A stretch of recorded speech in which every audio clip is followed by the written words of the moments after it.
Hi, I'm Sarah the gardener, and we are 3 days away from the shortest day. The solstice happens for us here in New Zealand in the wee small hours of Thursday morning at 2:57 a.m. Although you can't really say we're in the midst of winter, we're only 3 weeks in, but the mornings are pretty cold. Having said that, the sun's out, there's hardly any wind, and currently the temperature is reading 18 degrees, so not very winter-esque at all. And although we are in winter, I have still been quite busy in the garden. This is what I've been up to.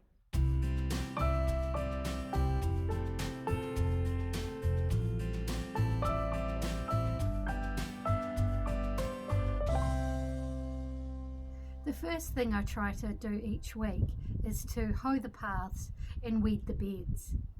Ordinarily, I break it down into 5 areas so that every area gets taken care of on a Monday, Tuesday, Wednesday, Thursday and a Friday, although the Friday section does tend to be a bit neglected.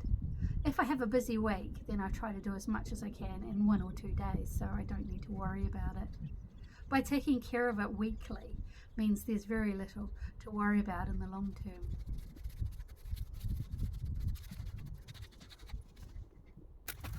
Most of the garden is quite weed free by doing it once a week, but there are some areas that are out of control.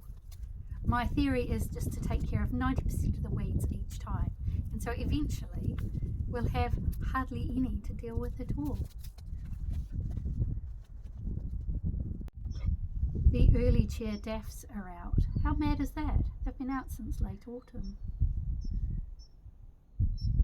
The next was a job I've been putting off for a really long time. I mean, I know it doesn't last through the winter, and it does get to a point where it stops producing okra. But this lot were flowering a few weeks ago, so I always give it the benefit of the doubt. I should be braver and bolder. So I've taken down the friends. What they are is just some waratah poles with washing line, plastic coated wire, and I just string it in between and then tie them to it as they grow, just to keep them upright in our windy situation.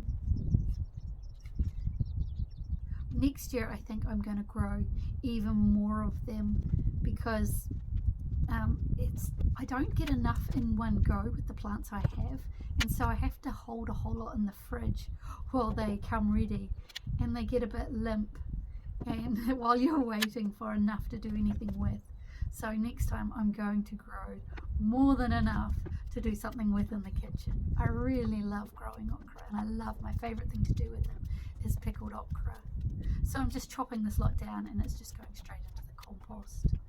So job done. It makes such a huge difference to the structure in the garden when you remove large structures.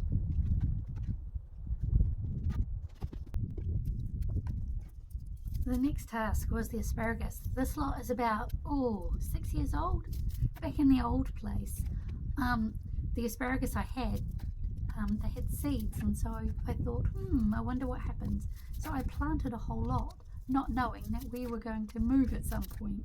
So by the time we moved, I had some lovely 1-year-old crowns to just pop straight into the ground. I stopped cutting these asparagus at the last harvest was Christmas Day.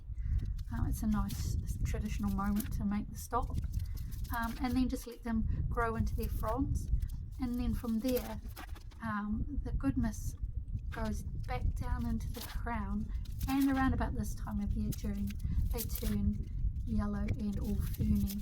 So then the job is to take them down. I just chop them down flush at the base and put them in the compost heap. I just love asparagus. It's so nice. That first one that pops up for us usually around August, September, often just in time for Father's Day here in New Zealand. And you're like, they're so delicious. Homemade asparagus is so much sweeter than the stuff that you can get in the store because the sugars start converting into starches as soon as it's harvested. So you want to get them in the kitchen as soon as you can after harvesting for a really truly sweet treat that only asparagus growers get to try. So what I do now is once I've cleared the soil, of all the sort of ferns and fronds and any weeds that dare raise their ugly head. Then I enrich the soil with my favourite nutrients, Yates Dynamic Lifter, which is chicken poo based, but it's got all sorts of other goodies in it like molasses and seaweed, and then blood and bone. That should be enough goodness to re-enrich the soil for the year to come. And then I take the irrigation out of the way. And then I top it up with compost. I just use these cheap 40 litre bags from Mitre 10, but when you've got a garden as big as mine, you can't really be spending money on the expensive stuff. I usually use one bag per square metre, and it seems to give a good enough coverage, keeps the soil enriched and gives back so that it can continue to feed the plants over the coming growing season, and then spread it all out. Nice even layer. It turns out to be about, I don't know, about 4 or 5 centimetres thick once I've finished with it, so that's a good amount. And I just leave it on the top because I don't really want to be digging about and disturbing the crowns of the asparagus. So the microbes in the soil communities will draw it down and bring it into the soil before you know it.